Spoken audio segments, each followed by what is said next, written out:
much. So we've got to 11 o'clock now on Q&A. So please start your thinking on what questions you'd like to ask. I think Andrew, you didn't have an opportunity to present, unfortunately. So would you like to just introduce yourself first off? Yeah, of course. Hello everyone. Andy here from the Environment Agency. So we're one of the regulators for the nuclear industry. Our main focus is on the environmental impacts of nuclear sites. We permit discharges and disposal of radioactive waste. We're also part of the GDA process, so the early upfront assessment of the designs, and we also have quite a big role in the planning process as well. Thank you very much, that's great. So questions lined up for the four people on stage. I mean, it's fascinating to hear the high level right the way through to the reactor vendor perspective. I guess just to kick things off, David, a question to you, if that's okay, about your flexible electricity proposition. And in an environment where we see renewables taking an increasing part of the energy system, could you explain a little bit more about the rationale behind what you're providing and how you think that's going to play and what the market size could be for the flexibility in the 8-hour piece that you described there? Absolutely. Published statistics say we need about 100 gigawatts of flexible energy by 2050, and a lot of that is currently done by gas or interconnectors. The technology in our case, and I'll stress others are looking at some of the things. The technology we're looking at is we're using molten salt. That's high temperature, 700 degrees. It allows us to store energy in salt, and therefore we get what is really a very big salt battery, which, when you do the economics, is very cost effective. So it gives you long-term storage, which can be brought on to meet demand. So then you can either use that as seasonal storage, as I suggested, or peak demand. So that's, in essence, that's it. Thank you very much. Okay, can we go to the floor, please, and check the questions from around the floor? Yes, Steve at the back. Hi, good morning. Do you introduce yourself as well? Steve Close from Agency. Two recent events I've been to, I've seen from GDN slides, it's an AMR demonstrator reactor in the early 2030s. There's technologies in the marketplace at the moment that are not demonstrated ready and deployable, extended to B1. So I'm just interested in GDN, Alistair, I guess your view. Why GDN are targeting a demonstrator reactor in the 2030s when we've got deployable technology now? Thank you. The Advanced Modular Reactor Demonstrator Programme, that's a government commitment that comes from the 10-point plan for a green industrial revolution. We completely recognise that there are companies that are making fantastic innovations, developing quickly, and that have got more aggressive timetables than the one that in 2020 we set for our demonstrator programme. We would be delighted to see projects with AMRs come forward and complete before our demonstrator does. I mean, that would be fantastic. That would be fantastic for the industry. So, at the same time, we need to be looking at how do we enable success across this industry. So there is an importance in us continuing our Advanced Modular Reactor Demonstration Programme, so that we've got that opportunity to demonstrate the high temperature gas reactor technologies that we're looking at in that. If it becomes surplus to requirements, I probably shouldn't put it that way, then I'm sure the Treasury will decide they've got better things to do with the money.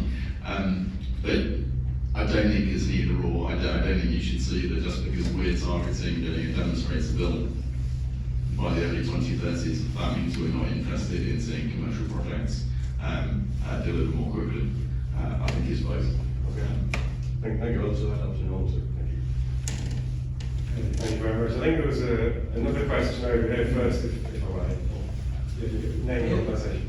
My name is David Hawley, Baker Hicks, but I'm also a business owner of a lab-grown diamond company up in the northeast. And what I'm interested in knowing is, I need electricity, I need hydrogen. Is it theoretically possible to build a small 5 megawatt sort of nuclear reactor or a typical industrial site in an industrial estate, in the northeast of England?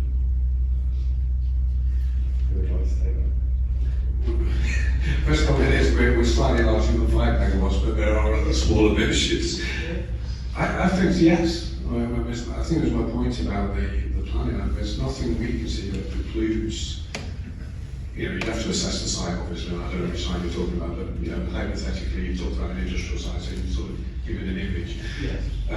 And certainly we're talking, I can't name names, but we're talking to other industrial customers who are asking exactly the same question. How do we get energy? Could we go nuclear? Could we get our heat, our electricity from those? And I know many of us in this are talking to customers on that basis. And you know, there are, dare I say, green schemes in other parts of the world, particularly in the US, where that's already happening. So yes, as well as I'm concerned. Any other comments? Yeah, I think from a regulatory basis, again, there's no red lines there to say that that's not a possibility. I think there's going to be some interesting attention paid to the siting consultation when it comes out to see what it says about that type of development. But regulators in the UK, we're very much goal-seeking regulators, so we would never say no, you can't possibly build it there. We would look to the developer to make a case as to demonstrate that it's safe, secure, and environmentally acceptable in that location. Some of the smaller reactors, they offer advantages compared to the larger ones in that regard. So I genuinely believe that the case probably can be made. Yes. Please answer. No, so I agree with both of the comments that made it, and so that we come up front. So I don't want to rain on the parade, but I do want to highlight that kind of risk and opportunity point that I mentioned in my presentation. Security is going to be a really important factor. How can we make sure that a site is secure, protected from safety, environmental risks, but also the malicious risks. So that will be key. But I don't disagree with either of my colleagues on the platform here that technically, theoretically, it's possible. If I could just add a brief point as well around understanding that end user requirement. So understanding that actually nuclear might be the only or the preferred option for decarbonisation, the least cost. That creates the impetus to then look further at the challenges and understand what the boundaries are. So it tests the sector to come forward with proposals. So I think it's great that you're here today. Interesting perspective. There was a question from this gentleman here first, please. Yeah, hi. So my name is John Clark. I'm the Data Centre Sustainability Lead for an engineering company called DESNZ. So my question is in regards to data centres are using more and more power, the commencement of AI. So I've got sort of two questions. One is, have you looked at the roadmap for new technologies in AI? Because we're suddenly now talking 50, 60, 100 megawatt sites that are rapidly sort of like developing over the next 5, 10, 15 years. Have you looked at that? And also, the question also, with the sustainability angle as well, is how that sort of like planning into the infrastructure as well, because we're looking at it from our perspective like a good neighbour of like any excess with heat and that sort of like modelling, is whether or not you guys have also considered that within your sort of roadmap and where the sort of government's also looking to position these, because we've got visibility of like 10, 20 gigawatts of power for data centres over the next 10 to 15 years. So are we going to be able to have that for the UK or not? Well, I'll start with the government piece. So in terms of that modelling, specifically the growth of energy demand through data centres, I can't say whether we've done that modelling at that granularity or not. What I can say is that as a department, we do kind of macro country level modelling of what our future energy growth will be. We know that as we decarbonise the UK economy, we will need to at least double our electricity demand will at least double by 2050. Some of that is going to be driven by the growth of data centres, the growth in AI, kind of that sort of high-tech computer science use of electricity. It's also driven by the electrification of transport, the electrification of industry. There are kind of big drivers that are increasing our electricity demand. To achieve a net zero compliant electricity system, we need to have a more than fourfold growth about renewables generation. We've set our targets, our ambition of 24 gigawatts of nuclear. Both of those things flow from the modelling that we've done about what we see happening with electricity demand growth in the UK. So at the macro economy level, yes, we're doing that modelling. That modelling is available on the Government UK website. There are other models that organisations like the International Energy Agency and some of the other multilateral agencies have done that show the Committee on Climate Change is the one in the back of my mind that I was asking for. It also show a very large future growth in electricity, and that needs to be supported by the generation capacity. Yeah, please. Just wanted to latch on to the word sustainability that you put out there as well, and make a further plug. I think there's huge opportunities in the industry to explore sustainability in a lot more detail. I think traditionally the nuclear sector has all been about electricity on the grid, but there's a lot of energy there in the system that we can use. So end users and companies who are starting to explore what else can we do with that energy in the form of heat, in the form of excess that we use towards hydrogen or whatever. Huge commercial opportunities, huge opportunities in terms of net zero, and it's something that we're exploring quite closely now with the industry.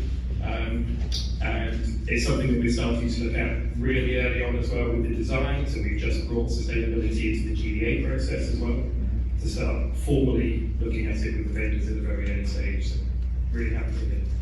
Andrew, just to go a little bit deeper on that, so am I right in saying that perhaps partly you're alluding there to the 60-65% of energy that's currently kind of effectively expelled to the environment, and what else could we do with that? Yes, that's a key part of it, and I think also demonstrating a beneficial use of that energy can also help in terms of planning decisions as well. Because depending on where in the UK you want to start siting some of these smaller reactors, cooling might become a bit of a challenge. And obviously if you can take some of that heat out of the system for beneficial use, then you've got less of a heat load that you then need to dispose of to an environment that may struggle to accept it. Thank you, absolutely fascinating. Right, there are a couple more questions over here that I'd like to go to, please. We start with the gentleman here. Hi, good morning. Andrew Downs, Bath meeting. Huge opportunity, brilliant. 24 gigawatts. I just wondered, is there any kind of back of packet thinking in terms of what the breakdown of that is in terms of the different types of nuclear energy?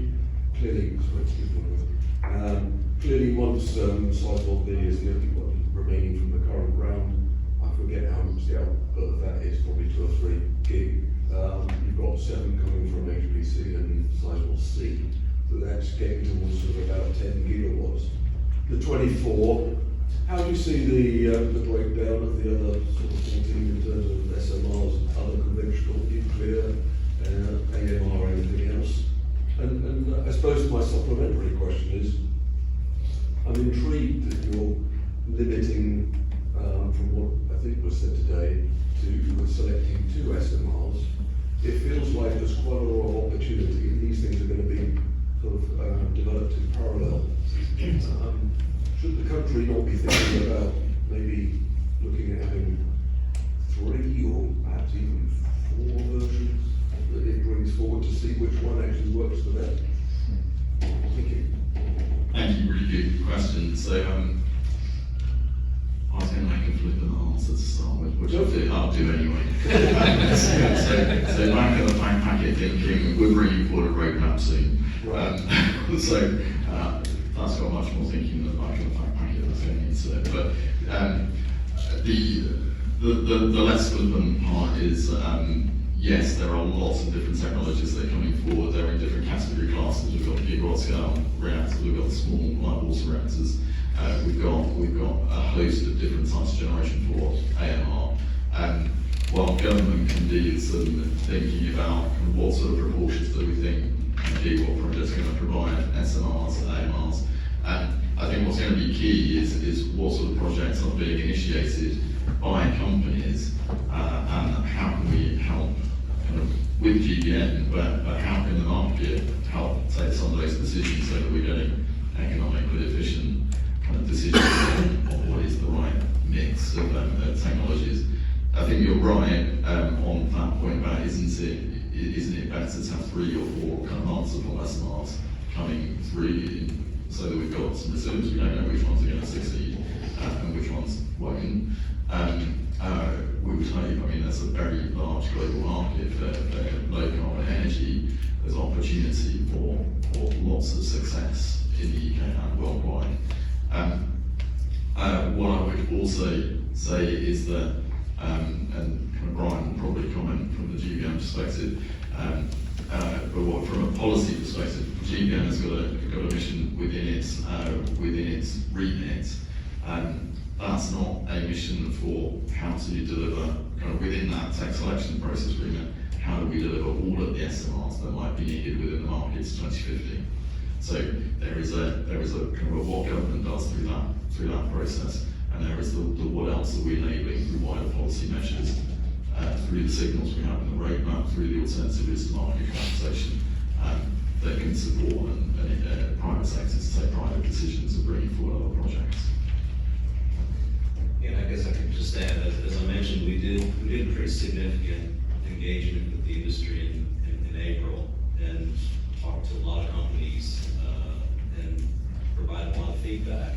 One of the main roles for GBN is to advise government in order to be able to make policy and to be able to develop the roadmap. And so we have given our views as to a wide range of really promising technologies and relative maturity and deployability that could be leveraged in a roadmap to get to 24 or greater if we wanted. And we're just as eager as everybody else to see sort of where that lands, because there's lots of opportunities with all the competing technologies that are out there to, I believe, to achieve the 24. There's lots of technologies that are ready to go, but we need to go about it in a structured way that gives confidence to private investment. And I don't know if anybody saw the unfortunate news about the Idaho project that was canceled yesterday. And I think for me, what's really disheartening is every time you see an article about a project related to nuclear, they just pound about how overcost, over budget nuclear projects are. And so, there is this desire to go fast, and I have it as well. But for us, these first 2 projects, I believe, are critical that their success. We need to be able to demonstrate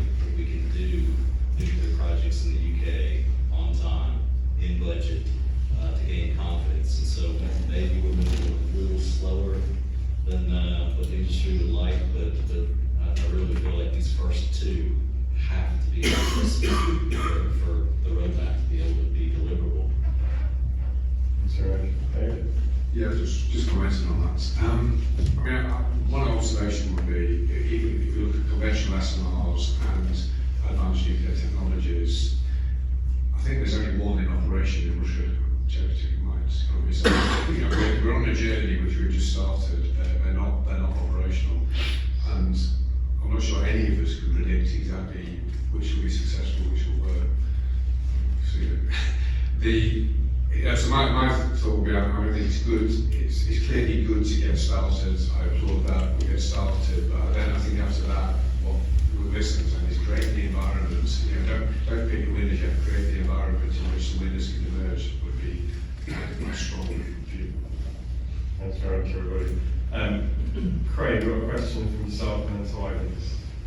Yeah, Craig Lester, DPD. It's a question for Brian, just picking up on what he said, because you very helpfully set out quite an ambitious timetable for the next stage of the SMR competition, the GBN project. But equally, I have in the back of my mind other references to things like final investment decision by 2029, which sort of sounds like they're slow tracking, somewhere between or in parallel to those things you've got, things like DCOs and all the other things to work your way through. So in terms of giving confidence to private investors, can you A, say a little bit more about the nature of the contracts that will be awarded, and B, can you maybe speculate a little bit further about at what point does that certainty start to crystallise, so that the investors know they've got a project which is going to go forward, and not sort of run into the sands like the two big projects that we had in the UK previously, and like you answered just now. Yes. So let me start with the timeline, and as far as the investment, maybe I'll hand that over to Alistair as far as the, what we're comfortable saying with respect to the financial structure of the procurement, because again, it is a public procurement that's active, so we've got to make sure that we don't create a problem for that. As far as the timeline, fit for 2029, there's really two things that kind of feed into that. One is the demand, the need to start getting capacity on the grid. But part of it is informed by the consultation with the vendors. When we talk to them about sort of what's the timeline to take, what your basic design, where you're at now, and sort of progress it into, if we were to provide you a site, to develop that into a constructible design for a site-specific deployment, what would that timeline look like? And there was a kind of broad range, but we took what we thought was probably the most realistic range, and sort of backed up from if we start procurement now, aggressively progress that, issue a contract, allow them the time that they say that they need to be ready to deploy. What does that look like? And that takes us somewhere between, quite honestly, some vendors maybe closer to the 27s, some beyond 29. The 29 seemed to be aggressive and achievable based on what we heard from industry. And so between sort of the desire to get capacity on the grid and what we heard from industry, that timeline sort of wore out of it. As far as funding structures, Yeah, so I'm gonna broaden my answer because for public legitimate reasons I can't talk about potential contract details. Also, I'm not privy to them, so I can't actually make a mistake here either. But on the point of investment, investor confidence, I think I completely agree that identifying the point at which investors can have confidence that they can enter into a final investment decision is key in this. Part of it in the GBM process will be to do with contracts and contract structures, which you can't talk about. But part of it is also about the policy environment, and it's do we have the stable policy environment that shows the long-term ongoing commitment to seeing successful nuclear projects in the UK. I would like to say, I think the government has given very strong signals that we see that long-term, that we've got a long-term interest here. We want to reinforce that, kind of strengthen that with the products that we're bringing out, hopefully later this year, the nuclear roadmap, the consultations that I on the slide. It's going to be in the eye of the beholder for the investors whether that does the job. Two of those products are consultations, so we're going to be in listening mode, and what else is it that we can do to create that investable policy environment? Great, thank you very much, everybody. So, there was another quick argument, I think you're next. Thanks, Open to question. So I'm Baldwin from Bechtel Nuclear Power. I'd be really interested if you sort of any or all of your perspectives on the customer landscape. So we've just secured a contract in Poland into PEJ in Westinghouse to build their first reaction. Poland are quite clear on if it's large scale nuclear, it's the government that is the customer.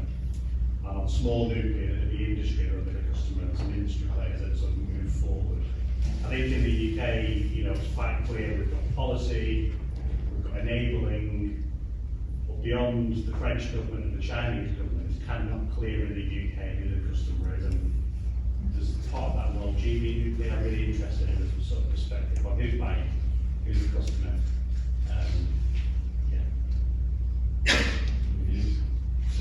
I'll start on that. So, in terms of how we drive projects from a government perspective, GB Nuclear, our goal is to identify projects and sponsor those. I wouldn't necessarily say that government is the customer, but government is a very strongly interested party in seeing projects move forward.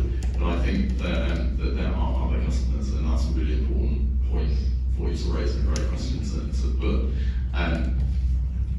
As a policy official in this advanced nuclear space, I would really like to hear from other potential customers. Are there companies, industries that are interested in being a customer for nuclear? We've had high-profile projects that have not managed to get over the line, and utility customers at that scale have not come back in really in the UK. Is there more that we can do to encourage that? Is there interest in that? But very much in the advanced nuclear space, the opportunities for different customers, industrial energy offtakes, is there interest in the energy intensive industries to take nuclear energy directly? I've heard some suggestions in the room today that there is that interest, and I'd like to hear that through consultations. So I'm building that evidence base and can demonstrate to ministers that there is demand and that there is interest in that. So that would be my kind of comment on customers. I guess I could add, so we're finalizing details of what that structure looks like for the projects that would be launched by Great British Nuclear.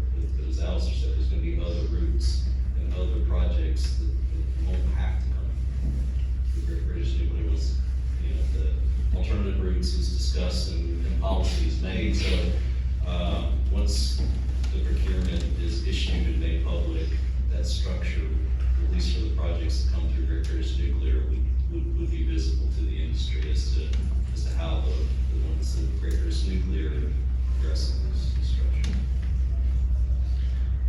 I was just going to comment on that. So, I mean, certainly from our point of view, we are seeing interest. I mean, I think it's early days, but those customers are really thinking about how do we secure our energy, how do we achieve our net zero targets, our ESG targets in a reasonable timescale. And I think until they're told there's a definite other way, you have all options right. I think it's a simple answer. I think the one thing you don't see is many customers are thinking they want to be nuclear operators. I think we need to distinguish between the customer and who's operating that plant, it's their own plant, and that's something I touched on there. So Paris about do we bring a new operator into the UK, or are we going to have one operator of choice? I think the other thing is we might in this room believe the nuclear is well understood in the customer landscape. And I think it's incumbent on all of the nuclear sector to explain nuclear and take our product to the market. Because we're in a competitive environment as a complete sector, so we have to work together to do that. Another question is Roy, please. Yeah, my name is Alan Taylor, I'm director of the Energy Intensive Use Group, and I represent energy intensive industries. And there's been more interest in new nuclear and SMRs in particular, because they can potentially find that stable electricity supply for continuous manufacturing process, as well as the heat output that someone will use. And of course, it's technology that can help them to decarbonize. However, other technologies are hydrogen and CCUS, and there are business models for that the government has introduced via the Energy Act. So my question is, does the nuclear run model apply to SMRs as well? Is that what they mean? So I'm going to give a very short answer to that, but I realise I can't. So my short answer was yes, we think it should. But the longer answer is we haven't made clear in public policy that the Nuclear Financing Act bringing forward round to new nuclear projects, how that's made available to those projects. So yes, we do see that there is a need for a business model for small reactors. Something that's subject to internal decisions we may try to explore in a bit more detail in the consultation. What I would hope is that we can give a much clearer answer kind of in a few weeks, a couple of months' time, that says, that is my first answer, yes, there will be a business model in a similar way that those other technologies have a business model. It's needed. better spotted conservation. That's what I'd like. And we do see, of course, nuclear appearing in the hydrogen business models, for example, and other things like that. So that cross-departmental and cross-team element is in place. There was another question from the back over there first, please. Yes, David Kipling from On-Site Energy. We develop energy solutions for energy-intensive businesses, basically. Two main goals here. One was, where does the 24 gigawatts? How much of that is potentially, effectively locally deployed, rather than supplying power onto the grid? And I suppose the sort of two sort of secondary follow-up questions. One is, to what extent is policy about trying to raise awareness of nuclear so that companies who are looking to decarbonise can factor into their sustainability planning forward, because they tend to plan on the basis of the technologies they know today rather than what might be coming down the pipeline. And I suppose just the final one is, we see an awful lot of constraints on the grid, and we don't see that clearing up much before the mid-2030s. How much is that potentially going to impact the uptake of some of these new technologies? Okay, three parts to that. So we've got how much is going to be on-grid, off-grid, what are we doing to push these technologies onto the... Not so much off-grid, but perhaps, behind the meter, so local supplied or microgrid type solutions. So on the 24 gigawatt ambition, that is an on-grid power ambition. So implicit in that is where there is off-grid behind the local non-grid deployed nuclear, that is more nuclear capacity than the 24 gigawatt that is included in the 24 gigawatts ambition. So opportunity for the industry, but the 24 gigawatt ambition, that is a challenge for some of the reasons that you set out there. So going beyond that, also a challenge, but it's not kind of baked into 24 gigawatt includes all of our assumptions about how much might be deployed behind the meter. I'm conscious that I put that in quite a negative way, which I didn't mean to do. We think that, there's great opportunity for that direct offtake to industry for nuclear, and we want to engage with organisations like yours, with energy intensive industries group, about what is it that government policy should be doing to support that. Okay, any other comments? Okay. There were a couple more questions. Yes, please. Hi, I'm Gates. So I represent PA Consulting, but I'm actually here with an alternative hat on today on behalf of Solway Community Nuclear Power Company. So Solway is a private SMR developer, which is looking to respond to a community mandate to bring a number of SMR units to the Cumbrian community, hopefully on the land adjacent to Sellafield. But there are also other sites and potential interested options across the UK. My question, I guess, is, actually just a reflection on the word confidence, which has been a common denominator for a number of discussion points. And I think certainly the aim of the policy development within the department with GBN around building confidence in the industry, and in effect to try and bring private investment into the UK within this space is great. But I do reflect on the comments that the pace of that is slow right now and is undermining the confidence of potentially significant £billion pound investments within this space. Whilst recognising again that there is a highly competitive and growing momentum in various markets globally. But the question I guess to the department for GBM is around in advance of the siting, the alternative routes to market, and the various policy items which are going to be consultations which are going to come out. Is there a clear route for private investment to basically to carry on in advance of that? And not be set into the lane of policy development as it stands? Yeah, so I think that's definitely a question for me. So, is there a route? Yes, there is. I think David actually mentioned in his presentation the points that the current National Policy Statement, EN1, and EN6, the Nuclear National Policy Statement, they don't preclude companies bringing forward projects on sites that are outside of that EN6 document. The clear bit I glossed over because I think there is an important point that where projects are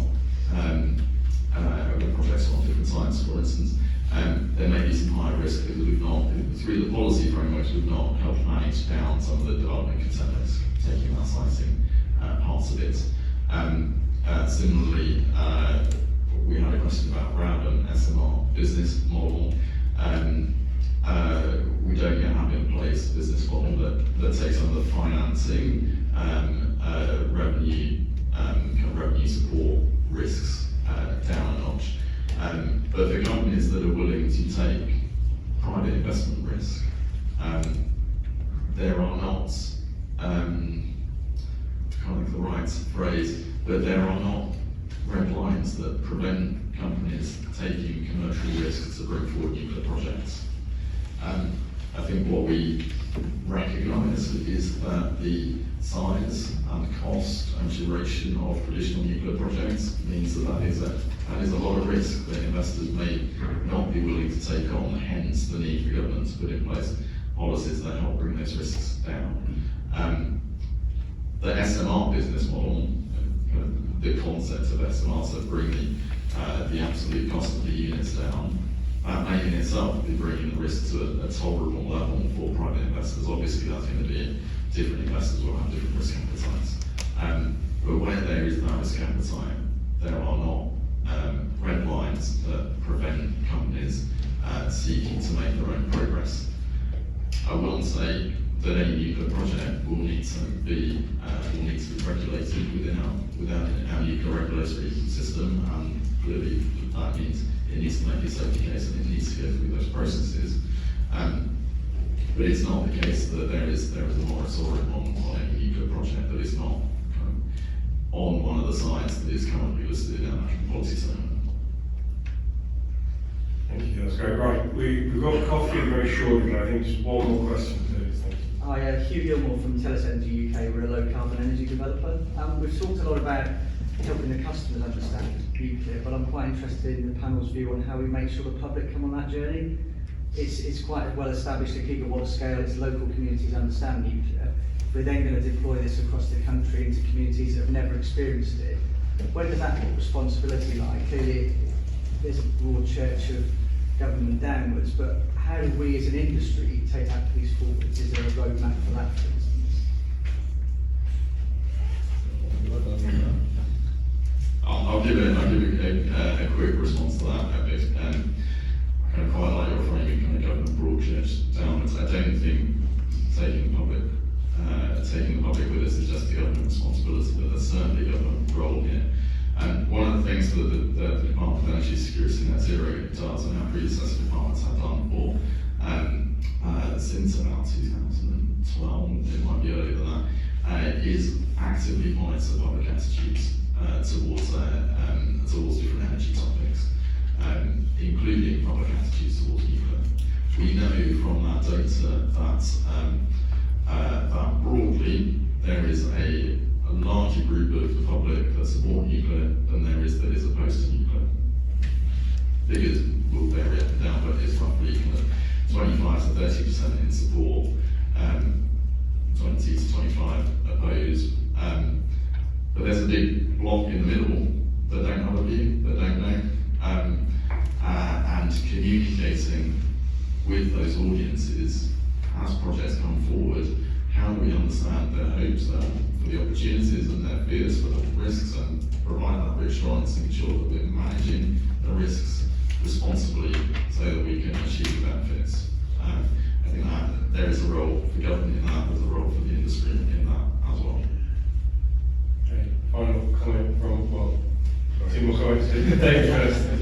No, there's an interesting paper that many of you may have seen that the NIA did, talking to MPs about what matters.